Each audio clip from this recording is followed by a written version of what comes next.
Shefsky here, and welcome to Fantasy House. This is the world's #1 make-believe real estate podcast. I love doing this show because every week we get to go on a guided tour through a different person's imaginary dream home.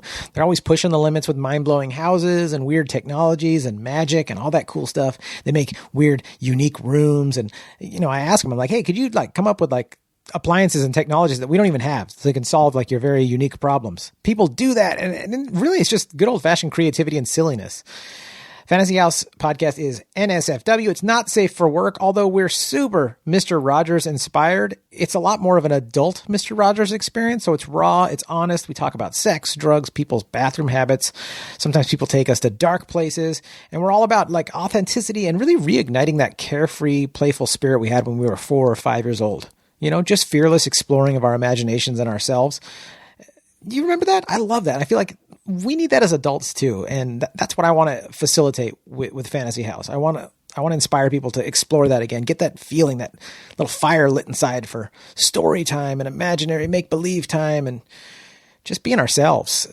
And it really is a great time. In Nathan Hurd's episode, he has a zero gravity room. So you just go in the room, flip a switch, and you're floating around. Jade Catapreta has a lazy river going through her fantasy house that has sexualized dolphins in it.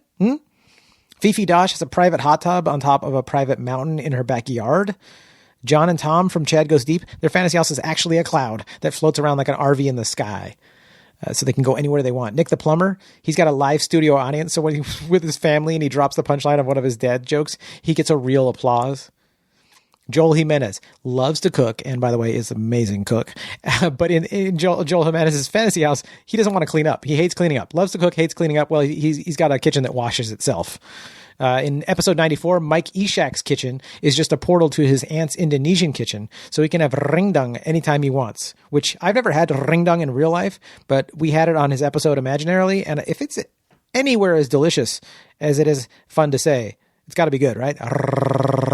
Ringdung.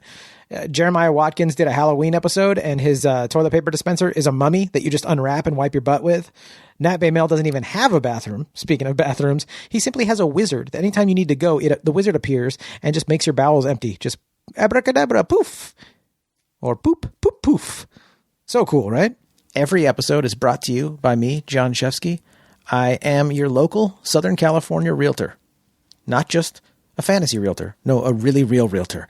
And I would love to help you with anything real estate related, whether you're thinking about buying a house, selling a house, maybe you're interested in why I love multifamily apartment buildings, any of that. I would love to be of service. And if you're thinking, John, I don't care about real estate at all, that's great. But I know you know someone who does. And you got to let them know. You got to say, hey, before you go making any moves, you got to talk to my boy, Jon Shefsky. He's a really real realtor, and he would love to be of service. And I really would.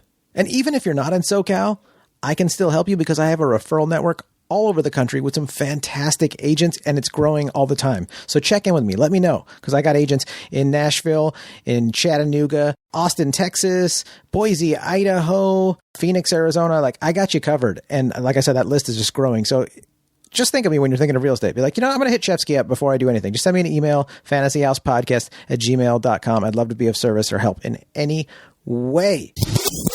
Super stoked for this episode. My friend Ketra Long is here, and she is super talented comic, creative, and she's just so much fun. We've been riffing for years. What comics do. I mean, you listen to Rogan, you know what we do. We hang out in the back of the Comedy Store. We're in the parking lot of the comedy club. We go on drives together to go to different shows and gigs. This is one of those people that I just love riffing with, and she's here, and I'm super stoked. So in the words of the great Angelo Bowers, let us do this. What you think about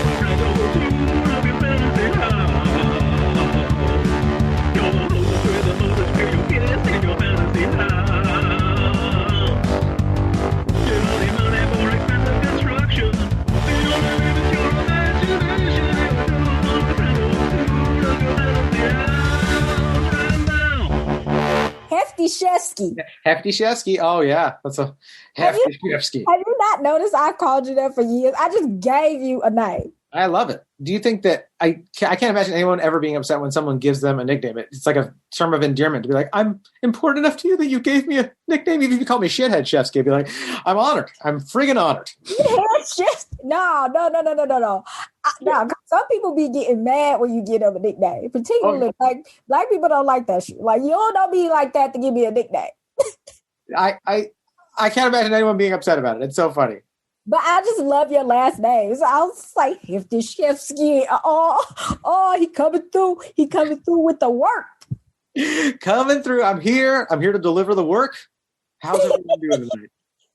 You make me want to go do a spot right now because I feel so nostalgic. I haven't seen you in forever. And just so good to just see you. I know. I miss you too, man. Dang. And you use Angelo in the beginning, man. Oh, his spirit is here with us. He's got to be part of the show. Man, boy, do I miss them hugs. Oh my God. His hugs are just, do you imagine if he was alive right now? You know how he used to say relationships when he'd be on stage as a joke? Imagine him going, pandemics. Right. Wait, no, he'd be like, huh? Yeah, with his arms open, huh? Wait, the world's gonna end, Wait, with the little damn, fuck. Don't make me. Man. Dear Lord, this is the slowest apocalypse I've ever seen, folks. Dear Lord. Right. Folks, we're going to die. Who's ready to die? Like, wait, what? Someone would cough in the audience and be like, Rona. And he'd point to him with his hand on the mic stand. Rona. And it would kill. It would kill in his nasally Eric Cartman, Dave Chappelle voice. Rona. Oh, man. Oh, God. Such good times. Just his spirit could we knew he was special. We knew. Oh, yeah. We knew it. Like, some people just immediately suck you in. Yeah. And he was one of those people. Like, he would for his ratio of how funny he was to how sweet and kind and also just how down to earth he was, how he never tried to be anything that he wasn't. I mean, dude, he just unbelievable. It's very rare to have that ratio. Like the saltiness and the grit that you have to make it in the entertainment world, and even just to be honest enough to be funny, is like usually accompanied by some level. Sorry, I have to move my cat Bougie off, who wants to walk in front of me. It's usually accompanied by some level of like somebody's got their guard up and they're a little bit more, I don't know, just not as warm as that guy was. He was just like, he was a lover. He was a big, cuddly, fat, beefy baby. And I loved hugs from that guy. And validation too. Like if he liked the joke, I'd be like, okay, that joke is staying. Cream Pie Bowers wants it. Okay, that joke's staying. Right. It like, I remember when I was going through cancer and I beat it. And I was like, I thought about him and I was like, Dad, I mean, I can definitely do this. Angelo did it twice. Yeah. So, I mean, I know I could do this. So that was one of those things that a person like that, you think they got 10,000 lives. They beat so much and can still smile and stuff like that. You like, oh yeah, I got no choice but to be a decent person. You want to be an honest person. Oh yeah. I mean, and it's good that you catch that because some of us and sometimes any of us will interact with someone who is of that next level and not catch some of the gold dust that's coming off of them. So it's good that you caught that and you were able to apply it. What was your experience like, if you don't mind talking about it at all, just to encourage, if we have listeners that are going through that, how you got through your battle? Humor. What's crazy is I was 2 years in comedy when I got cancer, and looking back, I wasn't that fucking funny. I was like, this experience, and it's 15 minutes of my set right now. I'm like, yeah, God wanted. God had to give me something. God, like, some people get their motivation. He was like, but you need a little bit more. You need something extra. You need a near-death experience to get to where you need to be. That's God hooking you up with a bit? Right. Take you to the next level. Like, guys, like, she ain't one of these bitches that's just gonna work and get it. We We need something tangible. Him and the Angels was in. We need something tangible. What Sitting around the round table figuring out. Anybody got any ideas? Anyone got any ideas? They had a 7 p.m. dinner meeting about what the fuck they gonna do. We need to get Ketra large immediately. What do you guys got for us? Moses at the table like, I don't say nothing, but I just need cancer. I'm like, oh, what? It's like, she ain't gonna never get there if she don't leave. God leans back in his chair. He's like, I'm listening. Go on. For real. Do tell. So how long have you been good now? Like what's the scoop? 6 years. 6 years. Oh my God. Good for you. 6 years cancer free. Yeah. I mean, I think I was so young and it caught like, hey, life comes at you fast. Yeah. And I mean, I went through a whole process. It was like one day I felt the lump, because I know my body and I got little titties. Yeah. It was breast cancer, by the way. The best, I mean, little titties and breast cancer is probably the best thing that can happen to each other. You do not have little titties. Come on now. Wait, I have Angelo and his big old titties. Is that what you're doing? now I have like an A and an A minus now. I got like blood type titties. That's a great grade. If you were an Asian student, your parents would be proud. A negative, not that A minus though. Hey, man. They need A and pluses. So that's it. Yeah, a regular A is considered an A minus in Asian culture. Right. Totally. You disgrace your family. A 92. Go on with your head there. But when I got it, and it was, and I felt it one day, and then I went through a series of doctors because when you're young, they don't take it seriously. Yeah, no, they told me it was a fibroid. And I'm like, oh, okay. My young dumb ass. I'm like, oh, okay. Fibroids do run in my family. I guess you can get them in your titties. Like, totally. And I went home and then I was trying to scam my sister out of some money, right? Yeah. This, I'm telling you, this is how I know God needed to intervene. Because I was trying to get money from my sister, who's very well off, by the way. It was my lifeline. The only reason I made it in LA. Yeah. But, I was like, yeah, and I need some money because, and then I found a lump because here's where I'm a fucked up human being, and that's what I get. My grandmother died of breast cancer. Oh, shit. Yeah, so it was like, I think it was like 4 years later that I got it. So my grandmother died of breast cancer. So, everybody on alert now. Everybody on high alert. You knew that if you used that as part of your story to get money from your sister, you'd be like, what's your IQ? Where are you at on the IQ? You sound like you could just scam us all. Desperate times calls for desperate measures. I was like, and I got this lump that I need to go get checked out. They said I need extra. So she was like, all right, at the time I have health insurance. She was like, all right, I'm going to send you money in the morning. You go get that checked out. I was like, cool, bet. I wake up. I'm expecting the deposit text, because you get. She was like, nah. What's your doctor's name? I'm like, huh? She's like, I'm going to put it on my credit card. I was like, fuck. Fuck you. So she knew. She wouldn't let you get away with that shit, dude. She was not going to enable you. She was like, no. But thank God. Because I would have never known. I really was going to do something else. Well, I think I asked her for like $800. Yeah. And I really was going to do something else with it. And then, that's why. Catching you in that saved your life. Oh my God. This story is insane. This is so good. That, right. Like, we talk about that all the time too. And then I was like, why?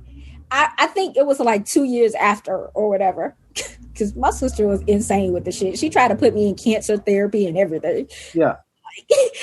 Like you need to go talk to a group of women with your same set of friends.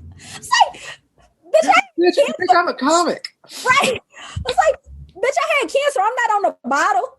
Like, relax. Holy shit. I can't believe, just you telling your story right now too, I'm just like, oh my God, this is like such a movie too. Like the fact that like, how's Judd Apatow not making this movie right now? Just like it's just you're a comic and going through that, and then the fact that your sister saved your life, catching you trying to scam her out of money, and then I'm assuming it changed you for the better, Ketra? Hmm? It should have, but it didn't. I still ain't shit. But well, you've gotten more humble over time. Right. That's for damn sure. I didn't learn the lesson, but I got it. That's a great distinction. Yes, I didn't learn the lesson, but I definitely got it. I asked her like 2 years after I was in remission. I was like, hey, why did you put it on your credit? She was like, because I know you. Yeah, dude. Had my sister just been, because sometimes I can catch her and she'll be off like out of the country or doing something, and I'll be like, yo, I need like $500. I promise I'm gonna pay you back. Like, I'm about to blow up. And she'll just be like, whatever, and send it. This time she was probably like very in her zen and focused. Yeah. And she was like, I got you, bitch. No. Oh, no. So you are actually gonna go to the doctor. And when I went to the doctor, actually went through the procedure and shit. And it was like a Wednesday, I think. And then on a Friday, because honestly, I knew something was wrong. And I was like, something is something. Yeah. I want to say it's that, but something is wrong because I know my body. And then it was a Wednesday when I went in I had a biopsy.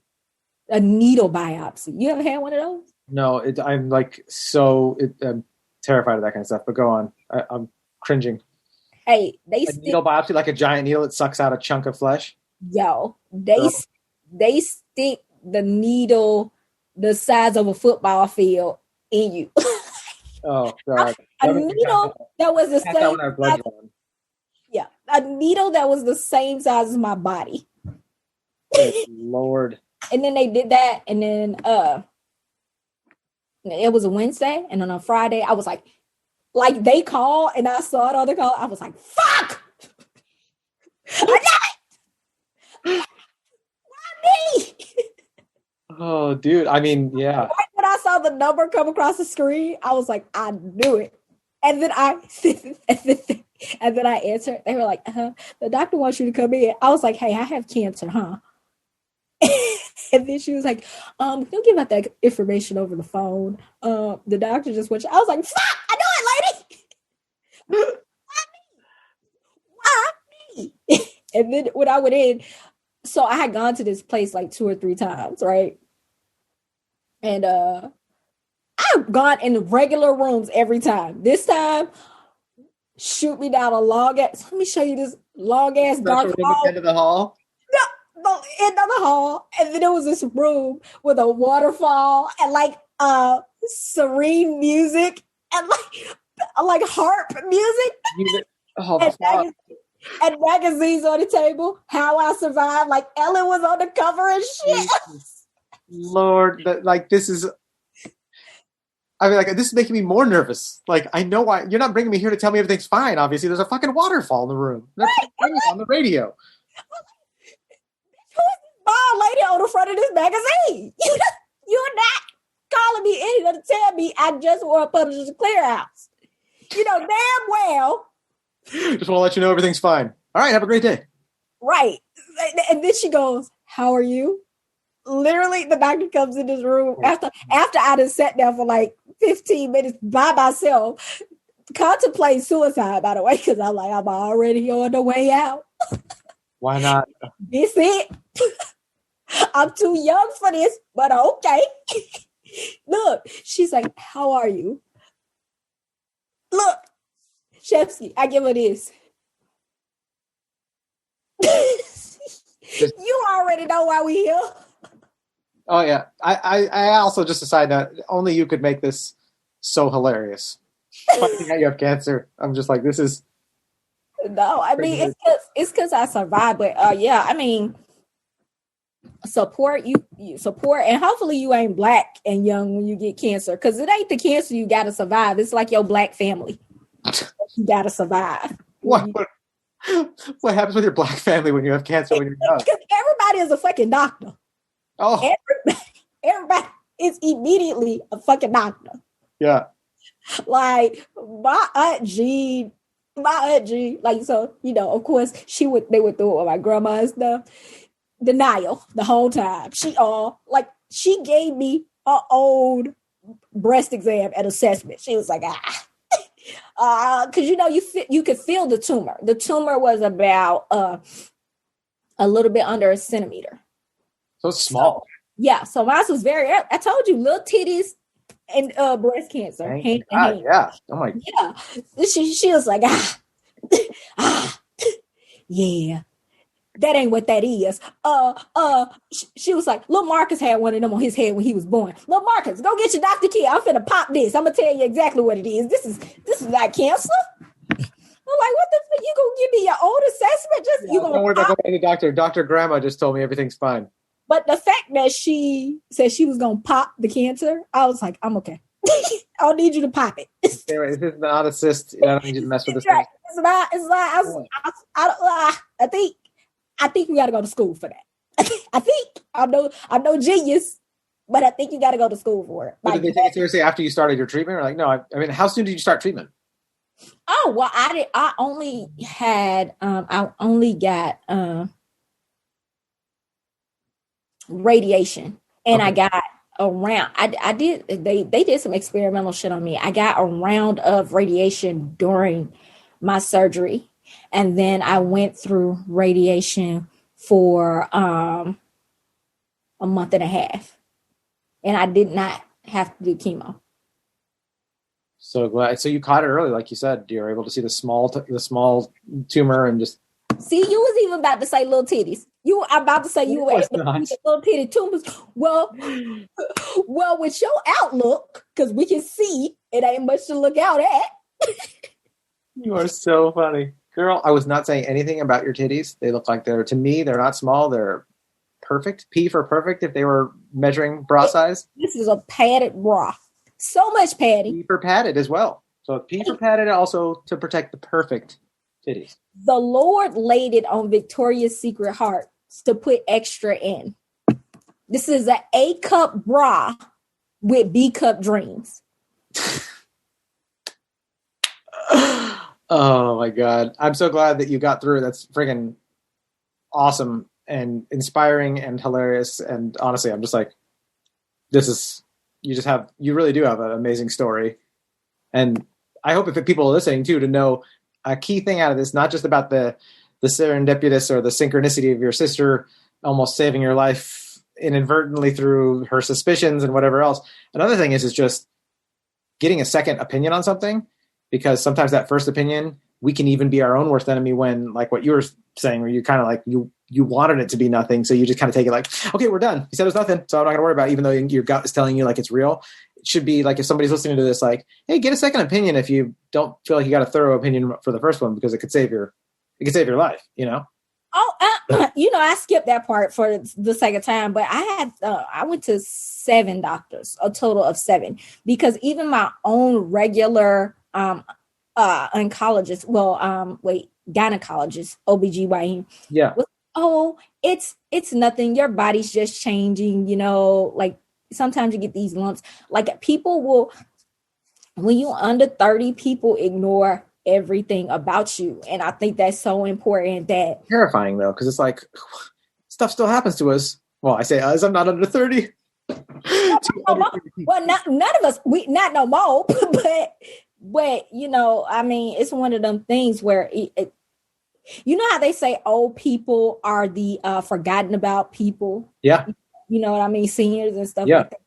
I think there's a great connection between just like any group of people that can get lost, especially with Black women and even pregnancy rate. We have the highest death of pregnancy. Like, that could get ignored, especially because of the way I saw a lot of shit like this. The experience just opened my eyes and made my life, the way I live my life, way different. Because even with old people, I'm the youngest kid in there, and I'm seeing these old people.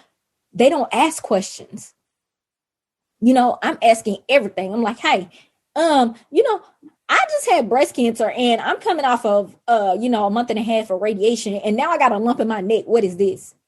We don't know. Like it could be. I'm like, okay, so you're a doctor. I need you, I need you to figure this out. I need you to Google it and then say it officially. Right. I need you to give me a better assessment. But these older people, like I'm seeing them and it made me like sad. I had to go out and cry so many days because I'm seeing like they're going through their process too. Oh, yeah. And they getting like frail. I'm seeing these old people and it's nobody there with them to ask like these questions. And I was very firm and very adamant. I'm like, what are you doing? Why do you want me on this? How long? Why? And they're not used to that. And you're just saying old people in general, or are we still talking about like old people, like you were saying, like black women and whatnot? Is it a cultural thing, or like just old people are not used to it? Old people in general. I was seeing older people from all types of races, 60s and 70-year-old and 80. There's probably a lot of reasons. There's probably a lot of reasons they don't have. First of all, we have a puritanical society, so we have a lot of stuff that's like taboo to talk about, like sexually and like problems and whatnot, like relationship problems have been taboo traditionally. And only recently has it been, since a lot of like the mental health talk and just sexuality becoming more open, has it been considered more normal for people to talk about things that for years people would say, I'd rather die from this disease than have someone look at my asshole, like stuff like that. Where like now it's like, dude, I don't give it. I'm not shy about anything with a doctor. I'll do whatever you want. Like just help me figure out how I can be healthy and if there's anything wrong.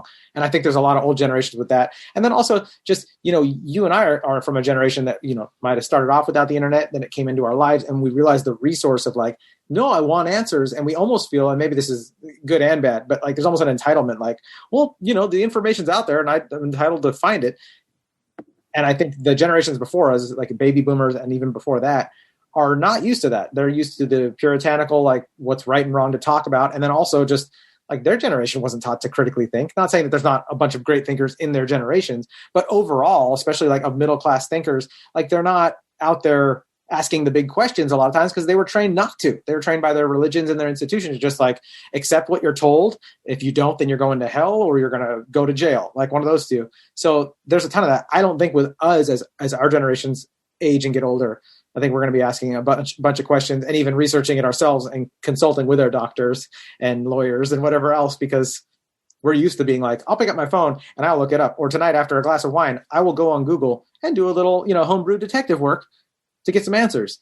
So hopefully that changes. That's what I hope. I saw a video on YouTube the other day of a guy who was 45 and his doctor didn't want to let him get a colonoscopy.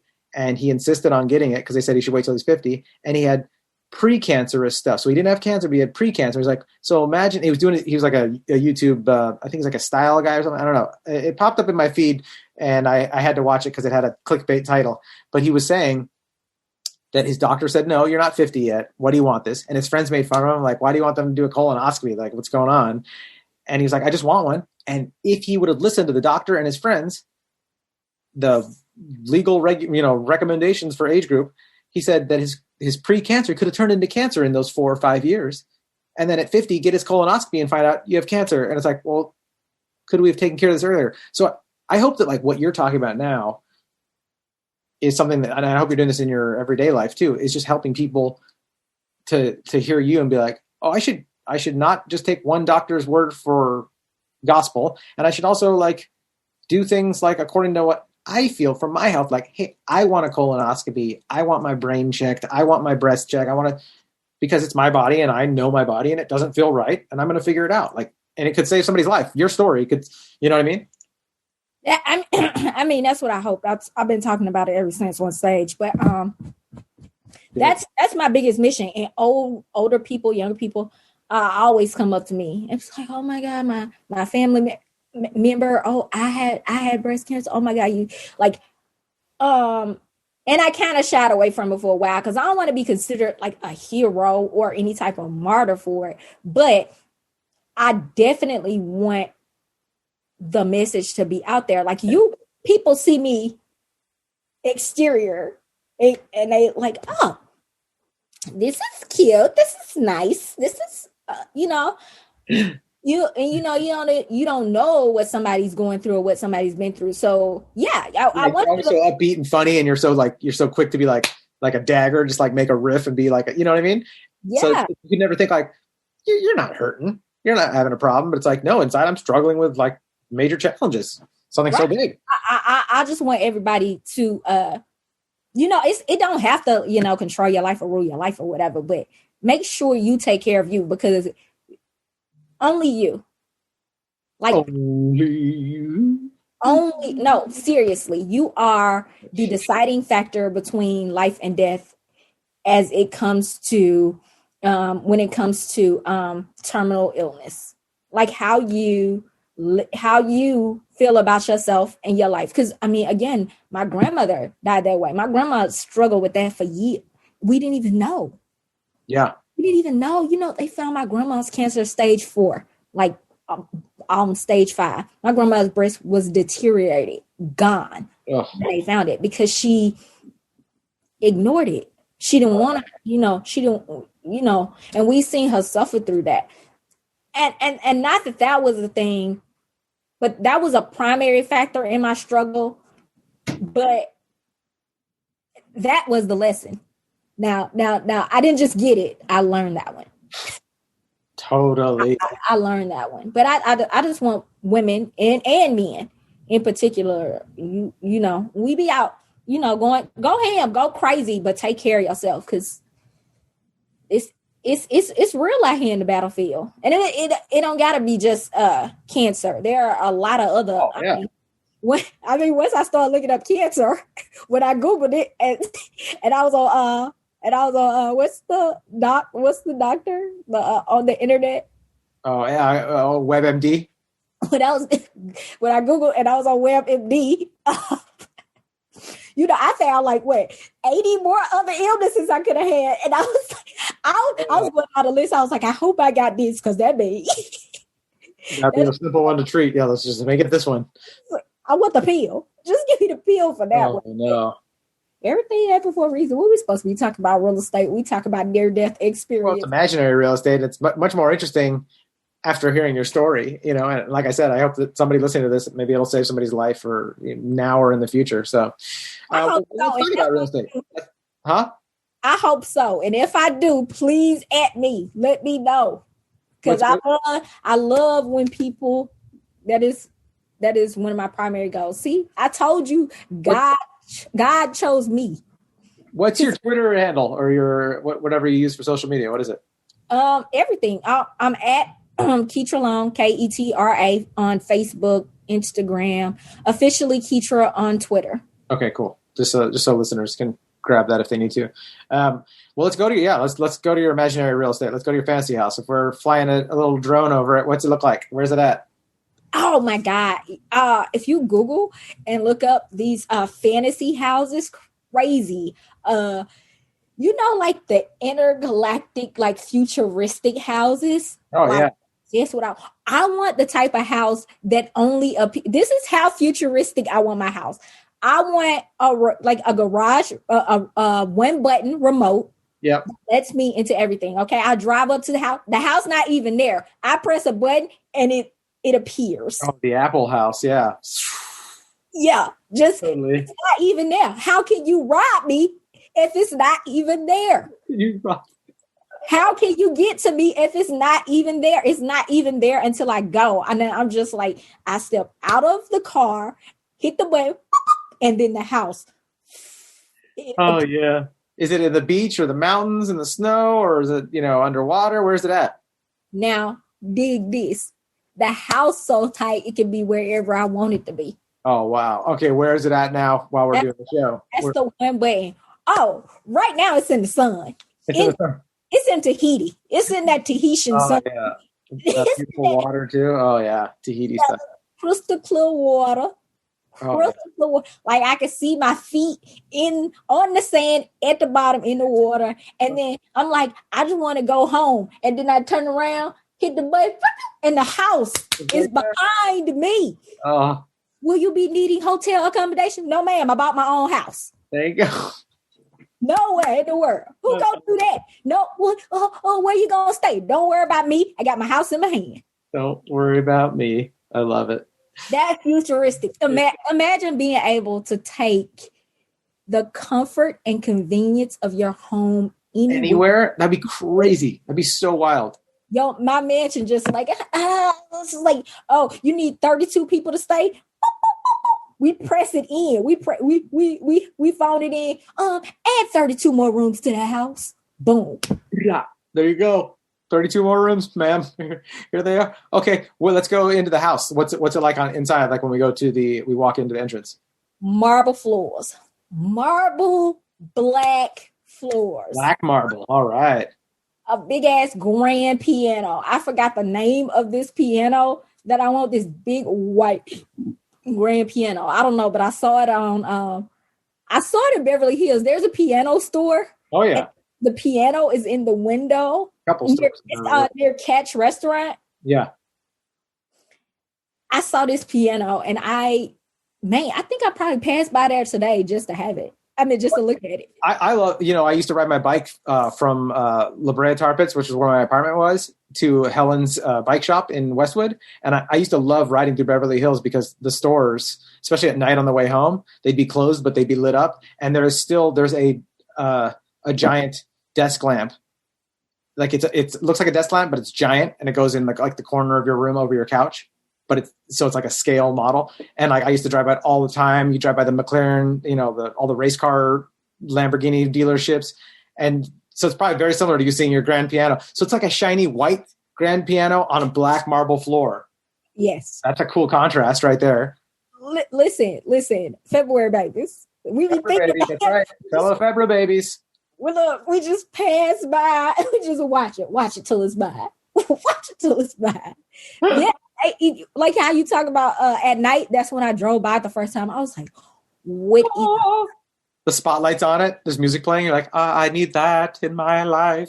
So it's wherever mood, like when I get in the house, the energy from the house, because it's silver, it's titanium house. This house is just like super futuristic. You're inside a MacBook Pro. Right, inside a Mac. I'm inside the MacBook 2030. Oh, I love it. Do you play the piano, or does somebody else play it? Oh yeah, somebody else play it. I tickle the ivories every now and then. Now nobody's playing the piano. What happens is when I walk in the door, I walk in the door. Now the door just opens. Okay, I'm not touching nothing. Okay. Yeah. I'm like a robber in my own home. No fingerprints. But I walk in the house, the energy that my body, the energy that illuminates off my body, wherever it is, music playing. Ah. So if I walk in and I'm mad, it's like, fuck this shit, go out of your mind. Like it's that. But if I'm at peace, it's playing some Kenny G.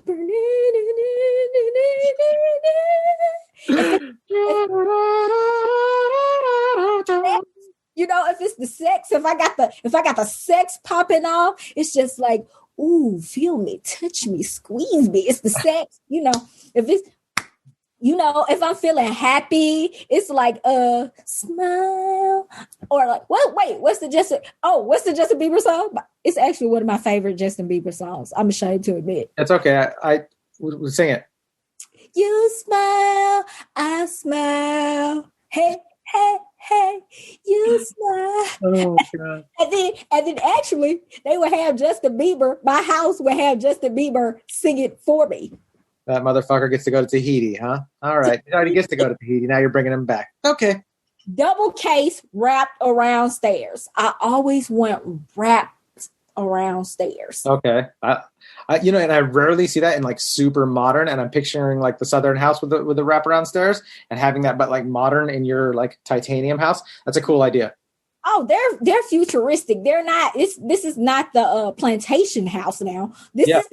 This is like metals wraparound stairs, like six, just like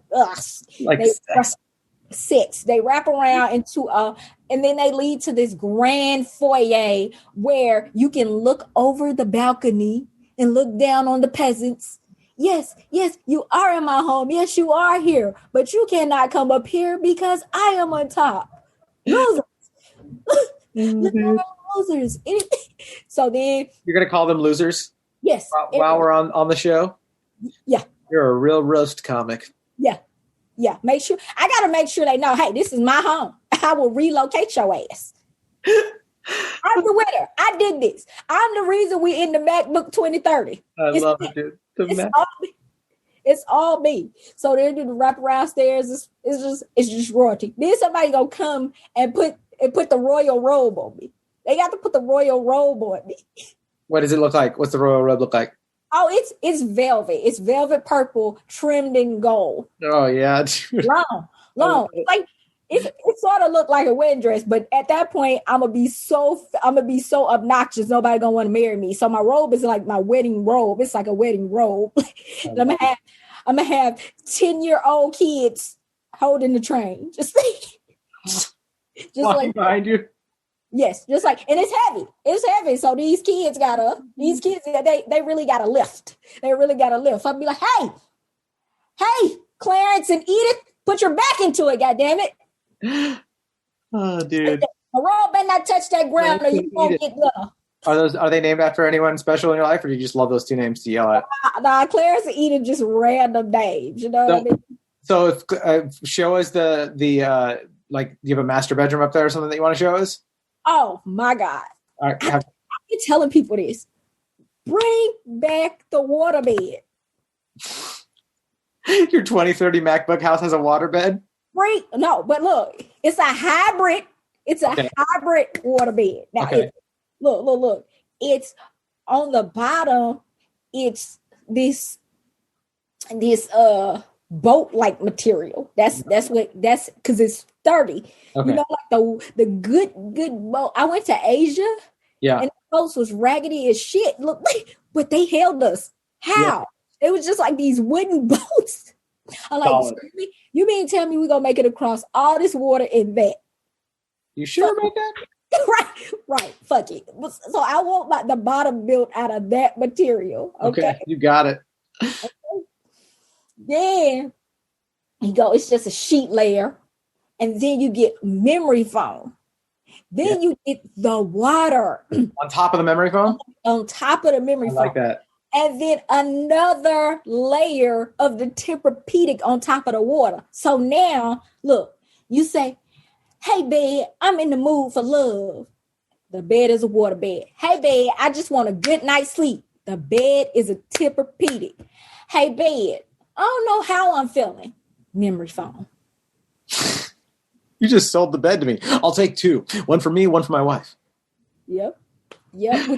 With the big white velvet headboard. Big white velvet headboard so I can leave stains with my hair when somebody knocking me off, knocking me through the roof. Just knock my brain through the roof. Just I love that you actually have what do you call it? Your trophy from your sex. Knock me down. I remember that. Knock me down at my house. I'm gonna bring, not only am I gonna bring me to you, I'm gonna bring the house to you. Where do you have like a closet or a bathroom or anything in the master bedroom that we got to see too while we're here? Oh, what closet? Yeah. Oh, what closet? 4 stories. Of course it is. Tell me. 4 stories and one that lead to the bat cave. What? The bat cave. Let's go to the bat cave. What's the bat cave like? Oh, it ain't nothing but debauchery happening down there. Nothing. Think about the most disgusting sex ever think of. The most disgusting sex. I want all of our listeners to imagine in their own world what their version of the most disgusting debauchery sex they can imagine. Yeah, disgusting. Right, wait. Are there other people in there having sex while you're giving us the tour? You're like, oh, don't worry about them. And we're just walking over people having sex on the floor. Yeah, it's all the sex, but nobody can touch me unless I summon them. Of course. It's all the sex. I might just want to watch. I'm like, porn. Like, see, like, you know how people turn to porn? Porn's just there for me. 3D porn, real people making love in front of you. Give me black asses 2024. Give me big dicks 2025. I'm just big dangling, ass slapping. Wait, can we say that on here? Oh yeah, totally. Okay. This is an NSFW podcast. It's probably the only real estate NSFW podcast. You can say whatever you want. Oh, thank God. Thank God. After all that, thank God. Because I think I said a couple bad words a few times. Right. You know my family's gonna be listening to this. They gotta know what a real slut they raised me to be. All right, so we got to go to the kitchen.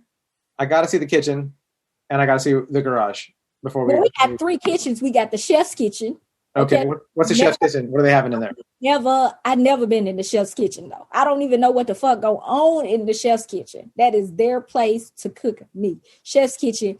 Then we have the main kitchen. The main kitchen is where I go to make tacos to make it seem like I'm domesticated. Is that what you're making for us for the show? Is tacos? We're having imaginary tacos. Yes, tacos. We have imaginary tacos. That's the only thing I make in the main kitchen. That's it. That's it. You can't get no eggs Benedict. You can't get no omelet, no grits. That's in the chef's kitchen. That's it. You take that over to the chef kitchen. The only thing that go down in here is tacos. Oh, that's great. And I got 2 Mexican midgets, little people. I'm sorry, two authentic Mexican little people that just there and they put the ingredients in my hand. They just I don't even have to say the ingredients for the taco no more. They just lettuce. I love it. That's so funny. They just know, like you're a surgeon and they're your assistants. Yep, they just put it in my hand one at a time. I'm just slapping it together. It's just falling in place. That's how futuristic it is. It's just falling in place. Tacos. Anybody want tacos? And I want tacos. Boy, what you want on your taco? I want 3 hard shell with shredded beef, tomatoes, cheese, cojita cheese, and cheddar cheese, and then 3 soft tacos with carnitas, guacamole, sour cream, and cojita cheese, and nacho cheese, and pickled onions. Can I have that? What you don't know is the Mexican little people already flew to Mexico to get the ingredients, that cheese you want. They already over there in France.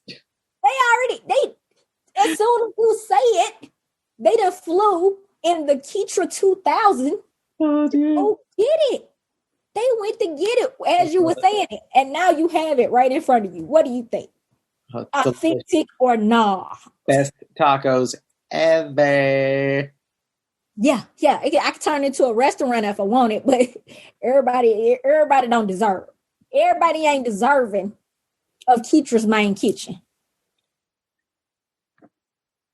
So sorry, look at. I had something pop up on my screen. Let's go to. So I have tacos in me. We got to go to. Is there any other rooms we got to see before we go? Should we go to the garage, or is there a different room? You pick. The indoor-outdoor pool. Let's go to that. That's a great way to end the show. As you're drinking water on the screen right now, like you're thinking water. Okay, indoor-outdoor pool. Mm-hmm. And the water in the pool imported from where? Fiji. Damn right. Bottle by bottle, the whole pool. That's right. Yeah, I make them fill it every week with Fiji by bottle. Everybody. Hey, and no 1 liters. They got to fill it with all 500 milliliters. You're a hilarious asshole with a very particular needs for your pool, and that makes it that much funnier. Oh my God. Let me find out they try to use a hose pipe. So it's somebody's ass. Whenever you leave, they're like, hey, we can just use this. She won't know the difference. But if you walk in on them, you're like, who's using a hose right now instead of an actual bottle of water from Fiji? What's so funny is some of this of my imagination is drummed up by oh my God, what's the little guy's name who played in Game of Thrones? I know his name. Let me look it up really quick. Yeah. But it's gonna be so funny because I know it. Yeah, I know. And I love him. He's like the most famous cast member. Yeah. He's gonna pop up in a second. Peter Dinklage. Yeah, Peter Dinklage. Some of this is very much inspired by. I saw this movie, I Care a Lot, And he was just, he was the most in that movie. So some of this is inspired by how he was in this movie. Get it, find it now. And everybody was like, Like he's like kind of like a fascist dictator, but he's a little person, so it's that much funnier. yes. Oh yeah, that's great. It's that. Anyway, I met Peter Dinklage at your house. you met Peter Dinklage at my house. And no offense to Justin Bieber, but I mean, I'm that much more excited about Peter Dinklage. Yeah. I mean, Eating tacos with Ketra and Peter Dinklage. Do, do, do, do, do, do, do. That's what I call a really good Tuesday afternoon. Do, do, do, do, do, do, do. Right? I mean, hey, you got to sing in tune around my house, or we have the cops or cop. Right. So listen, that's what it is. Like, who do you want for New Year's? Who do you want? Who's at your fantasy New Year's Eve performance? I mean, God, it's hard to say. Hard to say. I mean, alive or dead or from any period of time. I mean, yeah. I mean, top three. Top three? Ooh, I mean, I'm gonna go for dead because I was just like, there's some performers I never got to see. There's Nirvana, so I'd love to see Kurt Cobain rocking that. God, that's a tough one. And then the rest is probably just country dudes. I'd probably have like Johnny Cash and Waylon Jennings. Okay. They at the New Year's Eve party. Why? Because all 50 of my guests get their top 3 requests at the house. Oh, that's great. I have to drink a lot of coffee to watch all these performers, but I will. It's because it's probably going to be a star-studded event. Yeah, and Whitney Houston headlining. She headlined everything. Oh my gosh. I want a fantasy house. I want a kitchen in your house. You know what's funny? How you can make a song out of every. To me?